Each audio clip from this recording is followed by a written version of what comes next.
Class 9 का chapter 5 chemistry. प्राकृतिक संसाधन क्या है? प्राकृतिक में उपलब्ध प्रचुर मात्रा में मानव की मूल आवश्यकताओं की पूर्ति करने वाले उपयोगी पदार्थ प्राकृतिक संसाधन कहलाते हैं। उदाहरण के लिए वायु, जल, स्थल, ऊर्जा, खनिज, पेट्रोलियम आदि ये सभी प्राकृतिक संसाधन, क्योंकि इन सबों से हमारी जितनी भी आवश्यकताएं होती है पूरा होती है। तो दुनिया की वे सभी वस्तुएं जिनसे मानव आवश्यकताओं की पूर्ति होती है उसे संसाधन कहते हैं। और यहाँ पूछा है प्राकृतिक संसाधन, तो जो प्राकृतिक द्वारा दिया गया संसाधन है उसे हम प्राकृतिक संसाधन कहते हैं। प्राकृतिक संसाधन के प्रकार। प्राकृतिक संसाधन दो प्रकार के होते हैं। पहला हो गया नवीकरणीय संसाधन, अनवीकरणीय। नवीकरणीय जिसे हम बना सकते हैं दोबारा तिबारा कितनों बार बना सकते हैं। अनवीकरणीय जिसे सिर्फ एक बार इस्तेमाल किया जाए, बनाया नहीं जा सकता। नवीकरणीय संसाधन वे संसाधन जो लगातार उपयोग होने पर पुनः स्वतः उत्पन्न हो जाते हैं, नवीकरणीय संसाधन कहलाते हैं। वायु, सौर ऊर्जा, जल, वन ये सभी नवीकरणीय संसाधन है। अनवीकरणीय संसाधन वे संसाधन जो एक बार होने के बाद एक बार समाप्त हो जाने पर पुनः जल्दी उत्पन्न नहीं होते हैं, अनवीकरणीय संसाधन कहलाते हैं। जैसे कोयला, पेट्रोलियम ये सभी हो गया। वायु क्या है? हमारे वायुमंडल में स्थित वायु कई गैसों का मिश्रण होता है, जिसमें लगभग नाइट्रोजन 78% और ऑक्सीजन 21% विद्यमान रहता है। समुद्री तल से 7 किलोमीटर तक वायु में पर्याप्त ऑक्सीजन मौजूद होते हैं, जो सभी जीवों के लिए परम आवश्यक है। इस क्षेत्र को क्षोभ मंडल कहते हैं। शुक्र तथा मंगल जैसे ग्रहों पर जीवन नहीं है, क्योंकि वहाँ के वायुमंडल में 95% कार्बन डाइऑक्साइड है। तो इसको हमेशा याद रखना है कि नाइट्रोजन की मात्रा 78%। वायु की उपयोगिता। वायु की उपयोगिता के बारे में जानेंगे। श्वसन के लिए नाइट्रोजन और ऑक्सीजन का सही अनुपात हमारे श्वसन क्रिया के लिए आवश्यक है। श्वसन क्रिया में हम ऑक्सीजन ग्रहण करते हैं। ऑक्सीजन हमारे खून में वर्तमान हेमोग्लोबिन के साथ मिलकर ऑक्सी हेमोग्लोबिन बनाता है, जो हमारे शरीर के विभिन्न कोशिकाओं में ऑक्सीजन प्रदान करता है। यहाँ पर हमारा हेमोग्लोबिन हो गया और ऑक्सीजन मिला, और इस प्रकार की उत्क्रमणीय अभिक्रिया हुई और यहाँ हेमोग्लोबिन यानी बन गया ऑक्सी हेमोग्लोबिन, यानी हेमोग्लोबिन में ऑक्सीजन अभिक्रिया करके मिल गया और बना दिया ऑक्सी हेमोग्लोबिन। यहाँ शर्करा है C6H12O6 प्लस 6O2 है, और यहाँ से क्रिया किया तो 6CO2 और H2O, और ऊर्जा हमारे जो बॉडी होता है उसमें रहता है, और ये जो होता है ये भी बॉडी में ही रहता है। इसको हम बाहर निकाल देते हैं, CO2 को शरीर से परित्याग कर देते हैं। ये शर्करा अर्थात ग्लूकोज का सूत्र है। पौधों के भोजन के लिए वायु की उपयोगिता। प्रकाश संश्लेषण क्लोरोफिल की उपस्थिति से हरे पौधे कार्बन डाइऑक्साइड, जल और सूर्य की प्रकाश का उपयोग करके अपना भोजन कार्बोहाइड्रेट अर्थात ग्लूकोज तैयार करते हैं। यह क्रिया प्रकाश संश्लेषण यानी फोटोसिंथेसिस कहलाती है। क्लोरोफिल पेड़ के हरे पत्तियों में पाई जाती है। यहाँ से बताया गया वायुमंडल से CO2, खनिज लवण और जल को जड़ से प्राप्त करता है। सूर्य के प्रकाश की उपस्थिति में क्लोरोफिल पत्ती में उपस्थित रहता है, वहीं पर बनाता है C6H12O6 अर्थात ग्लूकोज बनाता है, और साथ ही ऑक्सीजन को भी मुक्त करता है। ये पौधे भी मुक्त करता है, हम सब ऑक्सीजन लेते हैं, पौधा छोड़ता है। वायु द्वारा ताप का नियंत्रण। हरितगृह प्रभाव का वैश्वीकरण उष्मीयकरण वायु की उपस्थिति के कारण पृथ्वी का ताप अनुकूल बना रहता है। पृथ्वी के ताप का नियंत्रण हरितगृह प्रवाह के कारण होता है। इसमें क्या होता है, CO2 की मात्रा जैसे ही बढ़ती है तो वायुमंडलीय उष्मीकरण होता है, जिसके कारण हरितगृह प्रभाव प्रभावित होता है। यहाँ पर दिखाया गया है सूर्य के किरण प्रकाश के रूप में धरती पर आ रहा है, और ये जो धरती पर CO2 है ये सतह पर पड़कर और पुनः परावर्तित किरण के रूप में बदल रहा है। यहाँ पर पृथ्वी का वातावरण दिखाया गया है, और यहाँ पर हरितगृह प्रभाव बताया गया है। यहाँ से प्रकाश पुनः पड़ रहा है पृथ्वी की सतह पर, और यहाँ ज़्यादा से ज़्यादा मात्रा में CO2 ऊपर की ओर गमन कर रहा है, अर्थात वायुमंडल गर्म हो जाता है। सूर्य की किरण का कम परावर्तन वायुमंडल को गर्म होना है। अब यहाँ से जो पड़ रही थी किरणें, ये पड़ रही थी जो किरणें, तो अधिक मात्रा में ये अगर परिवर्तित होती, CO2 अगर अधिक मात्रा में परिवर्तित होती तो हमारा वायुमंडल गर्म नहीं होता। लेकिन हो क्या रहा है, CO2 आ रहा है, लेकिन ये जा नहीं रहा है, तो अर्थात क्या होगा, तो पृथ्वी गर्म होगा। CO2 के कारण ही पृथ्वी गर्म होती है, और इसके गर्म होने के कारण CO2 से पृथ्वी गर्म होता है और गर्म वातावरण होने के कारण ग्लेशियर पिघलता है। ग्लेशियर पिघलने के कारण समुद्र का तल बढ़ जाता है और समुद्र तल के बढ़ने के कारण जो समुद्र के इर्द गिर्द बसे नगर होते हैं वहां पर सुनामी आने का खतरा बहुत ज़्यादा बना होता है। तो ये होते हैं हरितगृह प्रभाव। वायुमंडल में कार्बन डाइऑक्साइड निम्नांकित 2 विधियों से स्थिर होता है। किस किस बात पर? पहला, हरे पेड़ पौधे सूर्य प्रकाश की उपस्थिति में कार्बन डाइऑक्साइड को ग्लूकोज में बदलता है। हरे पेड़ पौधे सूर्य प्रकाश की उपस्थिति में कार्बन डाइऑक्साइड को किस में बदल देता है? ग्लूकोज में। कार्बन डाइऑक्साइड को ग्लूकोज में बदलता है। बहुत से समुद्री जंतु समुद्री जल में घुले हुए कार्बोनेट से अपना कवच बनाते हैं। वही सिपुक जो बनाता है अपने ऊपर कवच, जिसको हम घोंघा भी कहते हैं ये सभी कवच बनाता है इसी के कारण। ईंधन के जलाने में वायु की उपयोगिता। पेट्रोलियम ईंधन हाइड्रोकार्बन के मिश्रण होते हैं। इनके जलने से कार्बन डाइऑक्साइड एवं जलवाष्प बनता है और साथ में ऊष्मा भी प्राप्त होती है। CH4 प्लस 2O2 तीर के चिन्ह CO2 प्लस H2O प्लस ऊष्मा। ये ऊष्मा हमारे लिए बहुत उपयोगी होता है।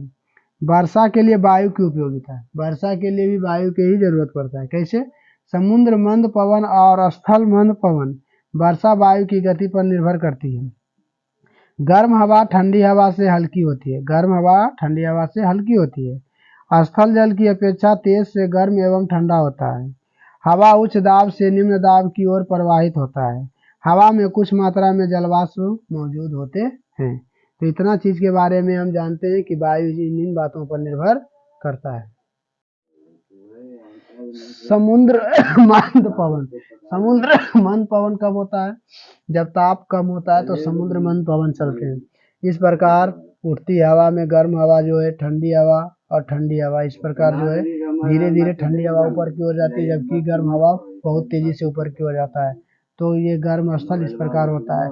गर्म हवाएं पुनः जो होती है धरती पर आता है, ऊपर जाता है फिर नीचे की ओर आता है। इसके कारण ये स्थल गर्म होता है। ठंडी हवा का गर्म हवा में परिवर्तित होकर ऊपर की ओर उठना। स्थल मंद पवन समीर या पवन का यहाँ देखेंगे ये स्थल है समुद्र है। यहाँ देखेंगे समुद्र मंद पवन यहाँ से चला, गर्म हवा है, गर्म फिर ठंडी हवा में बदला। ये जो चलता है समुद्र समीर जो चलता है हमेशा रात में चलता है और स्थल समीर जो चलता है हमेशा दिन में चलता है। इसमें होता क्या है, रात के समय जो समुद्र की हवाएं होती है पृथ्वी की ओर प्रवेश करती है और दिन के समय जो पृथ्वी की गर्म हवाएं होती है वो समुद्र की ओर पलायन करती हैं। तो इसी को ही स्थल और समुद्र समीर कहते हैं। यहाँ पर इसी का नाम है समुद्र मंद पवन और स्थल मंद पवन। संघनन क्या है? तो संघनन वह प्रक्रिया है जिसके द्वारा किसी भी वस्तु को हम एक संगठित रूप में परिवर्तित करते हैं अर्थात जोड़ते हैं, तो उसे संघनन कहा जाता है। यानी अणुओं को, परमाणु जब रहते हैं ढेर सारे तो उसको जोड़ते हैं तो अणु बनता है तो परमाणुओं के समूह को अणु के रूप में परिवर्तित करना भी संघनन कहलाता है अर्थात जुड़ना। ओस बिंदु। जिस तापक्रम पर वायुमंडल में पर्याप्त जलवाष्प संतृप्त होकर संघनित होते हैं उसे ओस बिंदु कहते हैं। संघनित होकर वही नीचे गिरता है। तुषार वर्ष वर्ष और हिमवृष्टि के मिश्रण को तुषार वर्ष कहते हैं। पानी के साथ वो पत्थर के छोटे छोटे टुकड़े का गिरना क्या कहलाता है? तुषार वर्ष कहलाता है। कोहरा का बनना एक प्राकृतिक प्रक्रिया। इसमें जल के सूक्ष्म कण वायु में उपस्थित धूलकण पर निलंबित होते हैं। कोहरे से ट्रैफिक संकट की स्थिति उत्पन्न हो जाती है। आगे दिखता नहीं है कि क्या है नहीं, इसके कारण जो गाड़ी होता है वाहन चलाने वाला वो धीरे धीरे चलाता है जिससे ट्रैफिक जाम ज्यादा होता है। धूम कोहरा और धुआं के मिश्रण को धूम कोहरा कहते हैं। शहर और औद्योगिक क्षेत्रों में धूम कोहरा से स्वास्थ्य संकट की स्थिति उत्पन्न हो जाती है। इसमें स्वास्थ्य संबंधित विकृतियां उत्पन्न होती है, ज्यादातर ये शहरों में होते हैं। मानसून क्या है? तो मानसून होता है वर्षा के साथ हवा का जो रुख बदलता है वही मानसून कहलाता है। यदि हवा के साथ वर्षा हो तो अच्छी मानसून की आशा की जाती है, जबकि हवा के साथ वर्षा ना हो तो अच्छे मानसून की आशा नहीं की जाती है। चक्रवात या बवंडर क्या है? चक्रवात बोलते हैं जल के साथ, जल यानी कि हल्का पानी के साथ और हवाओं का जोर से, बहुत जोर से गति में आना, ये कहलाता है चक्रवात या बवंडर। ये हमेशा घूमते हुए रूप में आता है और ऊपर की ओर वस्तुओं को उड़ाकर ले जाता है। ये जो चक्रवात या बवंडर है, ये सबसे ज्यादा जो आता है समुद्री क्षेत्र में बसे हुए राज्यों में और उससे संबंधित क्षेत्रों में आते हैं, जिसके कारण प्रत्येक वर्ष भारत के कुछ तटीय राज्यों में चक्रवात प्रत्येक साल आता है, जैसे पश्चिम बंगाल, उड़ीसा और कर्नाटक, केरल, तमिलनाडु, ये आंध्र प्रदेश, ये सभी क्षेत्रों में हमेशा चक्रवात आते रहता है और इससे हमेशा बहुत सारे लोगों को और बहुत सारे जानवरों को बहुत सारी मतलब जोखिम उठाना पड़ता है, क्योंकि चक्रवात के कारण उनके जो घर होते हैं, उनके जो छप्पर होते हैं जिसमें वो रहते हैं, वो सभी क्या होता है, टूट फूट जाता है। तार, जो पोल उन पर तार रहता है वो भी गिर जाता है और सड़क भी उससे बाधित हो जाता है। पृथ्वी की कंबल या आवरण, पृथ्वी के कंबल या आवरण, तो पृथ्वी में टोटल कुल के कुल 5 मंडल होते हैं जो आवरण की तरह कार्य करता है। इसमें है वायु, वायुमंडल के ऊपरी भाग में उपस्थित ओजोन की परत सूर्य से आने वाली पराबैंगनी किरणों को अवशोषित कर लेती है, जिससे इन किरणों का कुप्रभाव पृथ्वी तल पर पहुंचता नहीं है और नहीं पहुंचने के कारण जो पृथ्वी पर रहने वाले जीव हैं, इन पर कोई प्रभाव नहीं पड़ता है। किसके कारण? आवरण के कारण। अगला है वायु प्रदूषण। वायुमंडल में पाई जाने वाली गैसों का एक निश्चित मात्रा एवं अनुपात में होता है। इस मात्रा एवं अनुपात में वृद्धि या कमी हो जाने पर वायु प्रदूषण की समस्या उत्पन्न हो जाती है। कब? जब अनुपात जो 78% जैसे नाइट्रोजन है, ऑक्सीजन का प्रतिशत 21% है, कार्बन डाइऑक्साइड 0.0 है, जब इस अनुपात में गड़बड़ी होगा तो ज्यों ही गड़बड़ी होगा, यानी किसी का अनुपात बढ़ेगा किसी का घटेगा, तो वो वायु प्रदूषण कहलाएगा। वाहनों के द्वारा वायु प्रदूषण। वाहनों से फैलने वाले धुओं में अनेक घातक रसायन पाए जाते हैं। इसमें धूल एवं मिट्टी के अलावा कार्बन मोनोऑक्साइड, अर्धजलीय हाइड्रोकार्बन, नाइट्रोजन के विभिन्न ऑक्साइड, सल्फर और डाइऑक्साइड और सीसा मुख्य है। यहाँ हेमोग्लोबिन है, यहाँ कार्बन मिला, कार्बन मोनोऑक्साइड ही है। कार्बन मोनोऑक्साइड का सूत्र होता है CO। हेमोग्लोबिन से मिला तो ये बन गया कार्बोक्सी हेमोग्लोबिन, HbCO, जो हमारे लिए हमारे लिए बहुत ही खतरनाक है। इसे शरीर से जल्द बाहर निकालना होता है। ये कार्बोक्सिलिक हेमोग्लोबिन। वाहन से वायु प्रदूषण के नियंत्रण के उपाय, किस प्रकार हम नियंत्रण करें? पेट्रोल वाहनों में ईंधन के रूप में शीशा रहित पेट्रोल का इस्तेमाल करना चाहिए। वन विनाश रोकना तथा नगरों को हरा भरा बनाना चाहिए। संपीड्य प्राकृतिक गैस या कंप्रेस्ड नेचुरल गैस CNG का अन्य वाहनों में इस्तेमाल करना चाहिए। औद्योगिक प्रतिष्ठानों द्वारा वायु प्रदूषण, तो औद्योगिक प्रतिष्ठानों द्वारा जो प्रदूषण होती है ये किस प्रकार होता है? तो औद्योगिक से निकलने वाले धुओं में सल्फर की मात्रा अधिक होती है और नाइट्रस ऑक्साइड की भी मात्रा अधिक होती है। तो इस प्रकार ज्यों ही वे धुएं के रूप में या धूलकण के रूप में कंपनी से बाहर निकलता है, औद्योगिक क्षेत्र से बाहर निकलता है, तो उस वातावरण को वो बहुत ही प्रदूषित करता है। तो उसी को हम जानेंगे औद्योगिक प्रतिष्ठानों द्वारा वायु प्रदूषण। चिमनियां से भी निकलती हैं धुएं, जिससे वायु प्रदूषण होता है। तो यहाँ से हम बोले निकलने वाला जो होता है सल्फर और नाइट्रोजन के होते हैं। तो सल्फर से, यहाँ से जो निकलेंगे सल्फर से, तो सल्फर डाइऑक्साइड और नाइट्रोजन से नाइट्रिक अम्ल निकलेंगे और ये दोनों मिलेंगे तो बना देंगे अम्ल वर्षा। अब अम्ल वर्षा के बारे में जानेंगे। N2O2 उष्मा, यहाँ बन गया nitric oxide. NO2 nitrogen dioxide बना।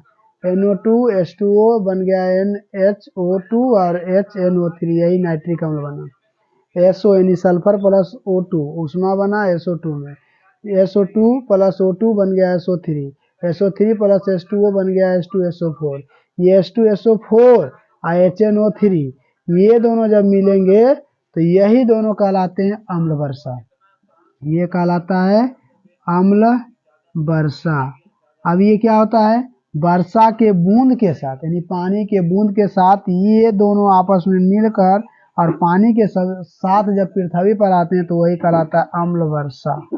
अम्ल वर्षा, अम्ल वर्षा कहलाता है। इससे क्या होता है, अम्ल वर्षा से त्वचा संबंधित अनेक विकृतियां होती है, रोग होते हैं त्वचा संबंधित। अम्ल वर्षा के प्रभाव, अम्ल वर्षा की रोकथाम के उपाय। अब प्रभाव इसका क्या है, तो त्वचा कैंसर होता है, या त्वचा जलन सा महसूस होता है, कपड़े उपड़े जो बाहर में रहते हैं वो जल सकते हैं, ये सभी होते हैं किसके कारण, अम्ल वर्षा कारण। अम्ल वर्षा की रोकथाम के उपाय हम कैसे अपनाएंगे, अपरंपरागत ईंधन यथा और सौर ऊर्जा, पवन ऊर्जा आदि का अधिकाधिक प्रयोग किया जाना चाहिए। हम ये जो है अम्ल वर्षा कैसे कम करेंगे, तो अपरंपरागत ईंधन यथावत सौर ऊर्जा, पवन ऊर्जा, इस सब का तो हम बहुत ज़्यादा प्रयोग करेंगे। और हम औद्योगिक क्षेत्र में जो डीजल पेट्रोल से संबंधित जो इंजनों का प्रयोग किया जाता है, वाहनों का जो प्रयोग किया जाता है, उसका कम से कम प्रयोग करेंगे। दूसरा है, यदि झीलों एवं जलाशयों के जल में अम्लीयता बढ़ गई हो तो उसमें चूना डालना चाहिए, क्योंकि चूना जल की अम्लीयता को नष्ट कर देता है, जिससे जीव जंतु नष्ट होने से बच जाते हैं। यदि अम्ल की मात्रा तालाबों में अधिक हो जाए तो वहाँ चूना डाल देना चाहिए, क्योंकि अम्ल से वो छुटकारा दिला देता है। पृथ्वी की सुरक्षा कवच ओजोन, ऑक्सीजन प्लस ऑक्सीजन मिला तो ऑक्सीजन बन गया, O2 प्लस O बना तो O3 बन गया, इसी को ओजोन कहते हैं। दूसरा रूप में हम कह सकते हैं ऑक्सीजन 3 परमाणुओं द्वारा मिलकर बने होते हैं।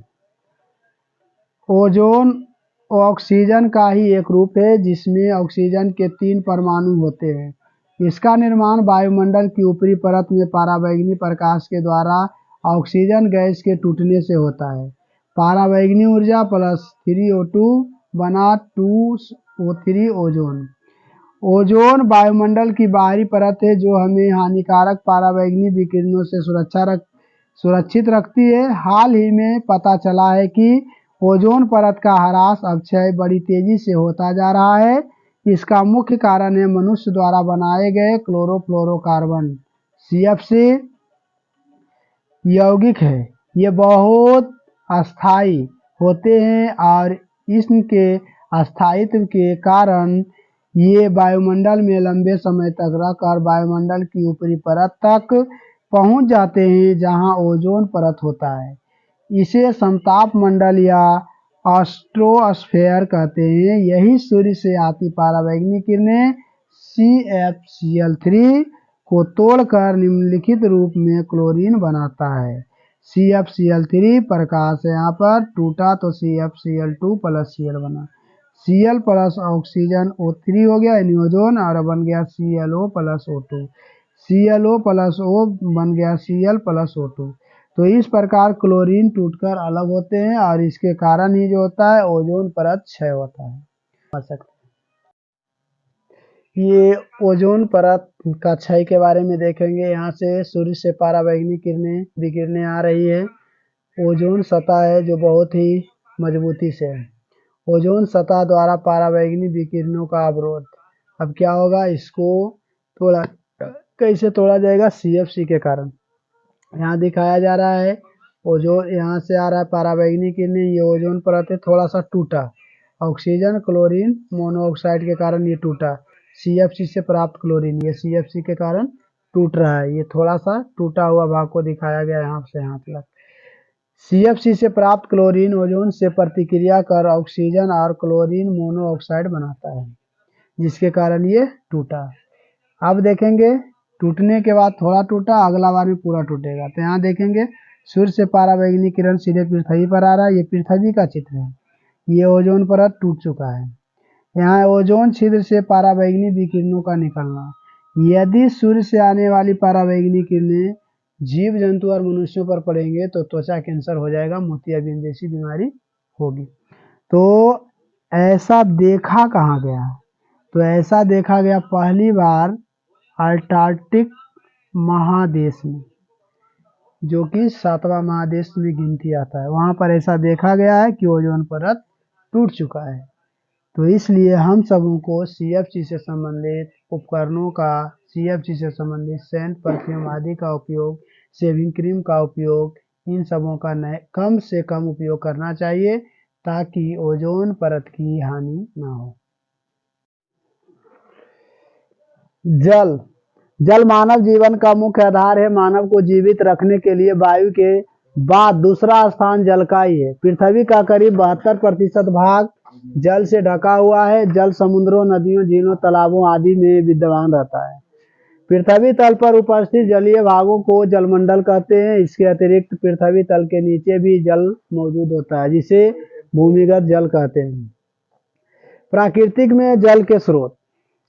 द्रव्य के रूप में जल प्राकृतिक में वर्षा जल, सतही जल और भूमिगत जल के रूप में पाए जाते हैं। वर्षा जल। भारत में कुल वर्षा 3.7 गुना 10⁻12 घन मीटर प्रति वर्ष होता है। सतही जल। वर्षा का जल पृथ्वी तल पर गिरता है और तालाबों, झीलों एवं नदियों को भरता है। नदियों, समुद्रों में आकर गिर जाती है। भूमिगत जल। वर्षा का जल प्राकृतिक रूप से रिसकर मिट्टी में समा जाता है और जमीन की निचली परत में स्वतः सुरक्षित हो जाता है, जिसे हम भूमिगत जल कहते हैं। जल का महत्व जानेंगे तो हमारे दैनिक जीवन में जल का बहुत ही महत्व है। पहले जानेंगे जैविक प्रक्रियाओं में। जल एक महत्वपूर्ण संसाधन है जो जीवन की स्थल पर निर्भरता करता है। मानव जीवन के लिए मानव शरीर में होने वाली विभिन्न प्रक्रियाओं, पाचन क्रिया, रक्त संचरण आदि के लिए जल परम आवश्यक होता है। यदि जल की मात्रा नहीं होगी तो ये पाचन और रक्त परिसंचरण का कार्य होगा बाधित हो जाएगा। पौधों के लिए भी जल उतना ही महत्वपूर्ण है जितना कि अन्य जीव जंतुओं के लिए बीजों के अंकुरण और पौधों की वृद्धि में जल अति सहायक होते हैं। हरे पौधे प्रकाश संश्लेषण क्रिया द्वारा अपना भोजन ग्लूकोज स्वयं तैयार करते हैं। 6H2O + 6CO2 सूर्य का प्रकाश, क्लोरोफिल, 6C6H12O6 ग्लूकोज के रूप में और 6O2 ये मौजूद होते हैं।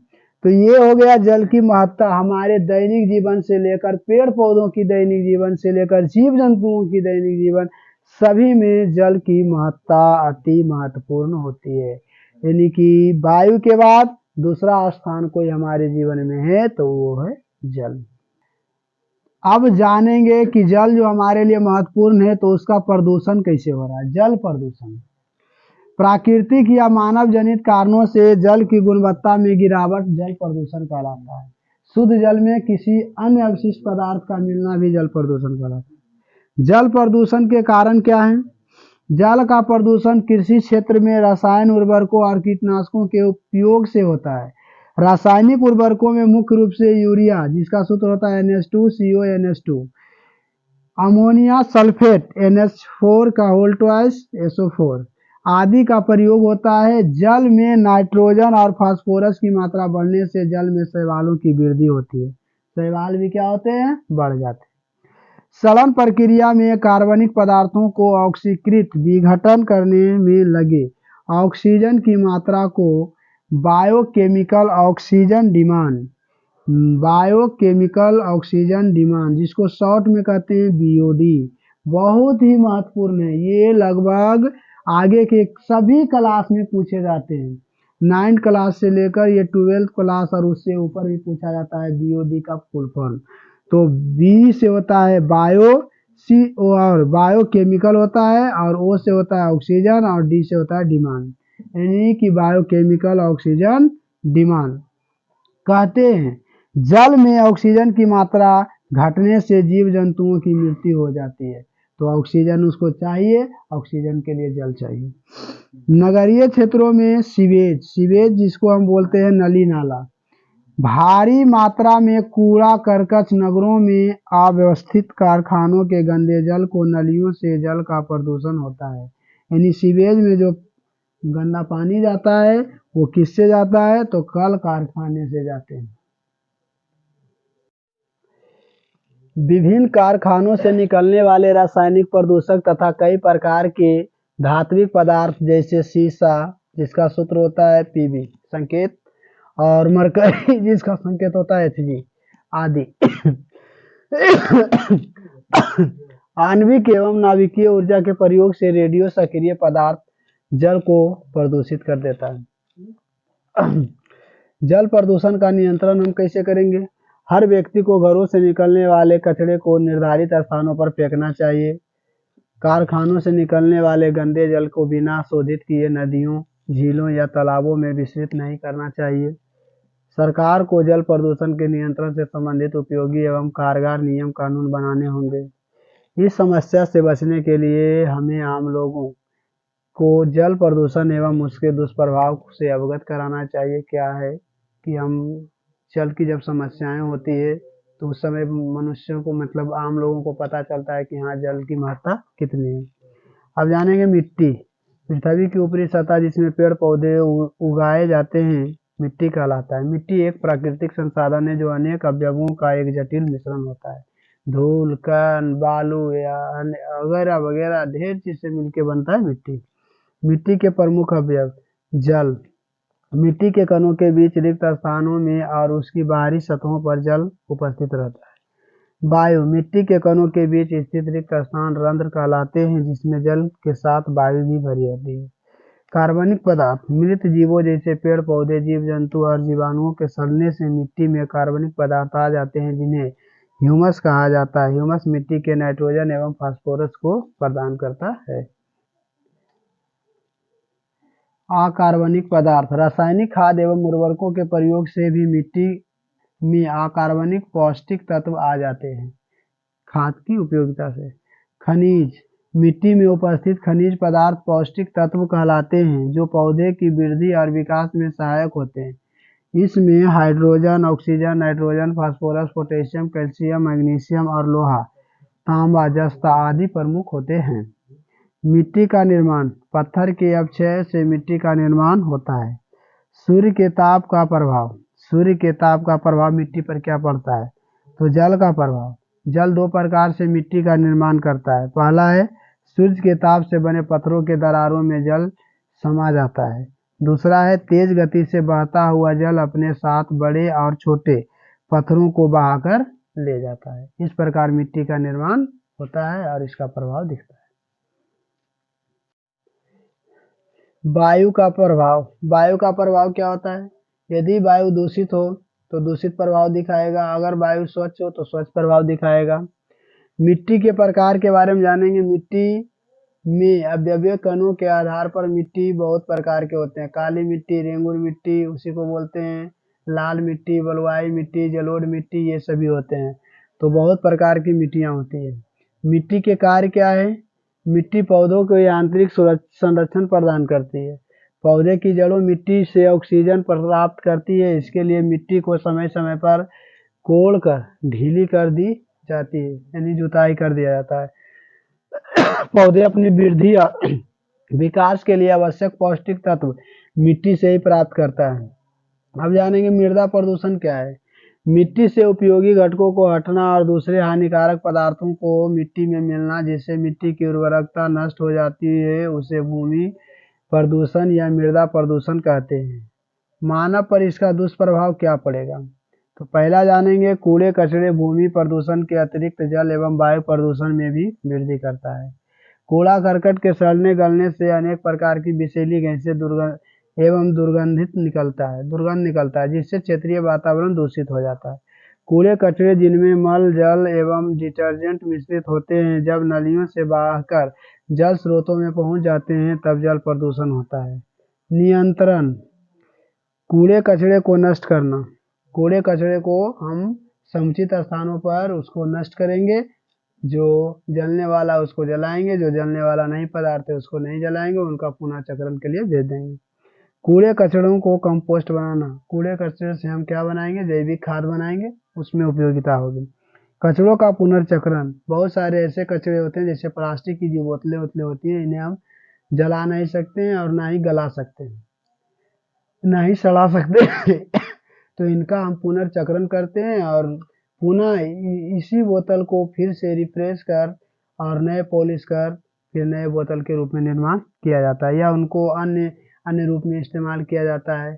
अभी वर्तमान समय में अलग अलग प्रकार के जो बोतलें होती हैं उसमें तेल रखना वगैरह वगैरह काम होता है, वस्तुओं को भी हम रख पाते हैं, तो वो पुनर्चक्रण कहलाता है। प्लास्टिक थैलियों से प्रदूषण, प्लास्टिक थैली से वर्तमान समय में सबसे अधिक प्रदूषण होता है, क्योंकि प्लास्टिक थैलियाँ जो होती है मिट्टी में चल जाती है और मिट्टी में जो हम फसल उसल लगाते हैं उसको ये बाधित कर देती है।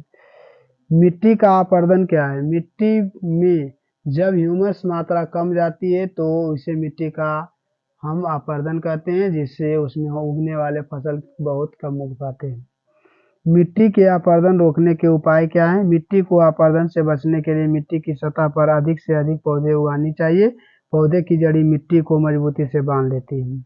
जोते हुए खेत को काफी दिनों तक बिना फसल लगाए छोड़ने और हवा जल से मिट्टी का अपरदन होता है। तो मिट्टी का हानि होना ही मिट्टी का अपरदन कहलाता है। हानि ना हो इसके लिए हम अलग अलग प्रकार के क्रियाकलापों को अपनाते हैं और उन्हें पूरा करते हैं ताकि मृदा अपरदन ना हो। मिट्टी की उर्वरकता का संरक्षण, अर्थात हम मिट्टी को किस प्रकार संरक्षित करें ताकि मिट्टी उपजाऊ हो, इसी के बारे में हम जानेंगे। तो मिट्टी के संरक्षण में सबसे महत्वपूर्ण तथ्य ये होता है और तथ्य ये होता है कि जो प्लास्टिक होता है, प्लास्टिक जैसे वस्तुओं को उसमें ना मिलने दिया जाए। दूसरा नंबर, जो पत्थर और गिट्टी होते हैं या बालू जो सिलिका कहलाता है, ये भी अधिक मात्रा में ना हो, ना तो वो बंजर मिट्टी कहलाएगी और बंजर मिट्टी में कभी भी पेड़ पौधे नहीं उग पाते हैं। तो इन सबों से बचाव के तरीका के बारे में हम जानेंगे। कह रहा है कि निम्नलिखित विधियों द्वारा मिट्टी की उर्वरकता कायम रखी जा सकती है। कैसे बना रहेगा? पहला है फसल चक्रण करके। फसल चक्रण, किसी विशेष फसल के लिए कुछ विशेष पोषक तत्व आवश्यक होते हैं। दलहन पौधे मटर चना उड़द आदि फलीदार होते हैं। हमें ज्ञात है कि फलीदार पौधे की जड़ की गांठों में राइजोबियम नामक बैक्टीरिया पाई जाती है। तो ये फसल चक्रण क्या है? तो एक फसल के बाद धान या गेहूं लगाने के बाद एक बीच में जो फसल होना चाहिए दलहनी फसल होना चाहिए। क्यों? दलहनी फसल के गांठ में पाए जाते हैं ये राइजोबियम नामक जीवाणु, जो नाइट्रोजन स्थिरीकरण में महत्वपूर्ण भूमिका निभाते हैं। तो इसी को बोला जाता है फसल चक्रण, यानी अलग अलग फसलों को लगाना। अगला है भूमि को परती छोड़कर। भूमि को 1-2 साल परती छोड़ देनी चाहिए ताकि उसमें घास फूस हो और उस सड़ गल के फिर से वो मिट्टी अपना ह्यूमस क्षमता प्राप्त कर ले, अर्थात उर्वरकता अपना प्राप्त कर ले। अगला है कार्बनिक उर्वरक का उपयोग। कृषि भूमि की उर्वरक शक्ति कायम रहे इसके लिए कार्बनिक उर्वरक का उपयोग होना चाहिए। कार्बनिक उर्वरक 2 प्रकार के होते हैं। पहला है हरित उर्वरक, दूसरा है कंपोस्ट। इनके उपयोग से मिट्टी की उर्वरकता बढ़ जाती है। पहला है जैव रासायनिक चक्र। जैव रासायनिक चक्र जीवन को जीवमंडल में स्थापित करने के लिए 2 मुख्य चीजों की आवश्यकता होती है। पहला है सौर ऊर्जा और दूसरा है नाइट्रस। सूर्य की उपस्थिति में जीवमंडल में जैविक घटक से अजैविक घटक और फिर अजैविक घटक से जैविक घटक के बीच परस्पर बदलाव का चक्र चलाता रहता है, यानी चलता रहता है, जिसे हम जैव रासायनिक चक्र कहते हैं। हमारे जीवमंडल में कई चक्र हैं जिन्हें निम्नलिखित भागों में हम जानेंगे। तो ये जैव रासायनिक चक्र के बारे में बताया जा रहा है कि जीव जंतुओं से और वातावरण अर्थात पेड़ पौधों से संबंध स्थापित करने की बात ये बताता है जैव रसायन चक्र। इसी में पहला है जल चक्र, दूसरा है ऑक्सीजन चक्र, तीसरा है कार्बन चक्र, चौथा है नाइट्रोजन चक्र। पहला जानेंगे जल चक्र क्या है। जल चक्र होता क्या है? तो जैसे हम इसको समझेंगे आसानी माध्यम से कि वर्षा हुआ, वर्षा की पानी आया जमीन पर आने के बाद इसका हम उपयोग करते हैं। तो उपयोग करने के बाद कुछ वाष्पशील जो होते हैं जल वो ऊपर की ओर बादल की ओर जाते हैं, पुनः वर्षा बनकर नीचे आता है। यह प्रक्रिया हमेशा चलते रहता है, इसी को हम बोलते हैं जल चक्र। यहाँ समझेंगे जल चक्र के बारे में। पृथ्वी का करीब 3/4 भाग जल से ढका हुआ है। बादल में स्थिर जल की बड़ी बड़ी बड़ी बूंदों वर्षा के रूप में धरती पर गिरती है। प्राकृतिक में यह चक्र चलता रहता है, जिसे जल चक्र कहते हैं। यहाँ देखेंगे वर्षा हुआ, वर्षा का पानी नीचे आया तो यहाँ पर आ गया, इसको जल चक्र बोले। आने के बाद बाष्पीकरण हुआ, बाष्पीकरण से पुनः ये बन गया बादल, और बादल बन के फिर ये आ रहा है सागर में। ये सूर्य के ताप से प्रभावित होते हैं। तो ये जो प्रोसेस हुआ, ये प्रोसेस ही कहलाता है जल चक्र। अब जान ऑक्सीजन चक्र। वायुमंडल में ऑक्सीजन की मात्रा लगभग 21% है, जो हमेशा संतुलित रहती है। वायुमंडल के ऑक्सीजन का उपयोग निम्नलिखित 3 प्रक्रियाओं द्वारा होता है। पहला है श्वसन क्रिया, दूसरा है दहन क्रिया, तीसरा है नाइट्रोजन के ऑक्साइड के निर्माण में। अब जानेंगे श्वसन क्रिया में हमें जो ऑक्सीजन ग्रहण करते हैं और कार्बन डाइऑक्साइड त्याग करते हैं, जिसे पेड़ पौधे ग्रहण करते हैं। सूर्य की रोशनी में पेड़ पौधे क्लोरोफिल की उपस्थिति में अपना भोजन ग्लूकोज बनाते हैं और ऑक्सीजन वायुमंडल में लौट जाता है। ये प्रोसेस हमेशा चलते रहता है। हम जो कार्बन डाइऑक्साइड को छोड़ते हैं वो पेड़ पौधा ग्रहण करता है, प्रकाश संश्लेषण की क्रिया के फलस्वरूप वो जो होता है पेड़ पौधा O2 छोड़ता है, O2 हम सब ग्रहण करते हैं। ये प्रक्रिया हमेशा चलते रहता है। यहाँ जानेंगे 6CO2H2O, 6H2O सूर्य का प्रकाश है, क्लोरोफिल है। ये प्रकाश संश्लेषण की क्रिया किया, ये ग्लूकोज बनाया C6H12 और O6 भी, और प्लस में 6O2। ये जो बना ये ऑक्सीजन बना, जो परित्याग कर दिया जाएगा पेड़ पौधों के द्वारा, और ये उसका ग्लूकोज हो गया, अर्थात उसका भोजन हो गया जो उसको उपयोग करेगा।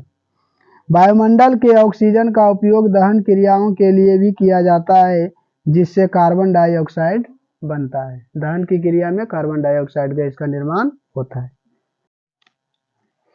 कार्बन चक्र में देखेंगे और ऑक्सीजन चक्र, जिस प्रकार ये ऑक्सीजन चक्र है उसी प्रकार कार्बन चक्र को बनाया गया। तो ऑक्सीजन चक्र में देखेंगे वायुमंडल का ऑक्सीजन O2 यहाँ से श्वसन की क्रिया में गया, श्वसन से बना CO2, अर्थात हमारे नाक के द्वारा शरीर के अंदर गया, फेफड़ा से में अभिक्रिया किया, फेफड़ा में रक्त से अभिक्रिया किया, बना दिया CO2 और बनाया H2O। CO2 जो हुआ ये प्रकाश संश्लेषण की क्रिया में उपयोगी हुआ, पुनः ये कार्बनिक यौगिक बना और यहाँ से दूसरा माध्यम से ये वायुमंडल में O2 फिर मिल गया। तो ये चक्र हमेशा चलते रहता है, तो इसी कारण इसका नाम जो धरा है वो कहते हैं ऑक्सीजन चक्र। जैसे वर्षा चक्र था यानी जल चक्र था, उसी प्रकार ऑक्सीजन चक्र है। अब जानेंगे कार्बन चक्र के बारे में। कार्बन चक्र, तो कार्बन चक्र जीव जंतुओं के श्वसन क्रिया द्वारा त्याग किए गए कार्बन डाइऑक्साइड वायुमंडल में लौट जाता है। श्वसन क्रिया में जीव जंतु ऑक्सीजन ग्रहण करते हैं और कार्बन डाइऑक्साइड का त्याग करते हैं। यह प्रोसेस हमेशा चलते रहता है, इसी कारण इसे कार्बन चक्र कहते हैं। जो हम दूषित या प्रदूषित जो वस्तुओं को जलाते हैं उसमें भी क्या निकलता है, कार्बन निकलता है। कार्बन वायुमंडल में इस प्रकार पहुंचता है, पुनः वायुमंडल से अन्य किसी भी विधि द्वारा ये पुनः परिवेश में आता है, और परिवेश में आने के बाद कुछ समय के बाद जब हम उसको जलाते हैं या नष्ट करते हैं तो पुनः वो कार्बन में मिल जाता है। ये प्रक्रिया हमेशा चलते रहता है। वायुमंडल में कार्बन डाइऑक्साइड की मात्रा बहुत बड़े पैमाने पर जीवाश्म ईंधनों को जलाने से तथा ज्वालामुखी के विस्फोट से होता है।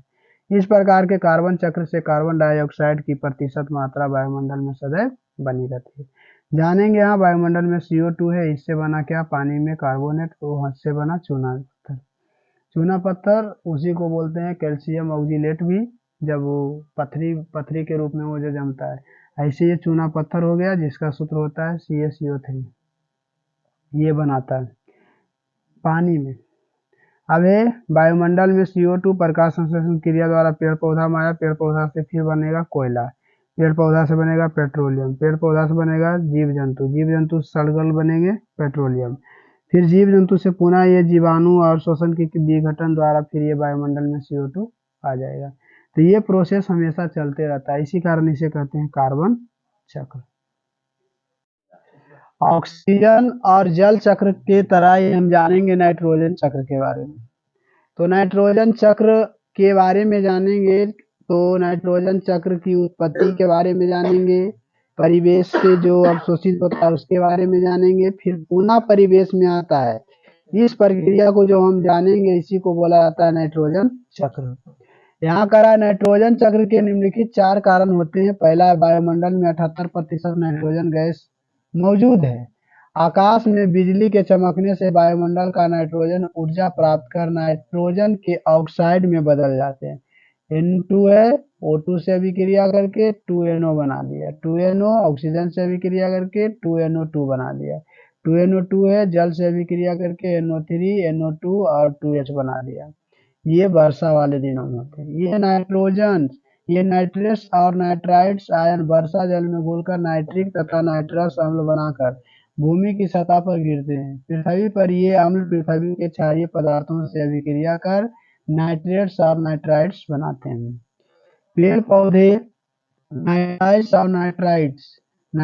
और नाइट्राइट्स को मिट्टी से प्राप्त कर उन्हें एमिनो अम्ल में बदल देते हैं, जिनका उपयोग प्लांट प्रोटीन बनाने में होता है।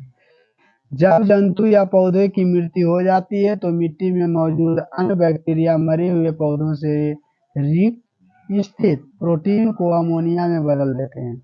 इस प्रक्रिया को अमोनीकरण कहते हैं।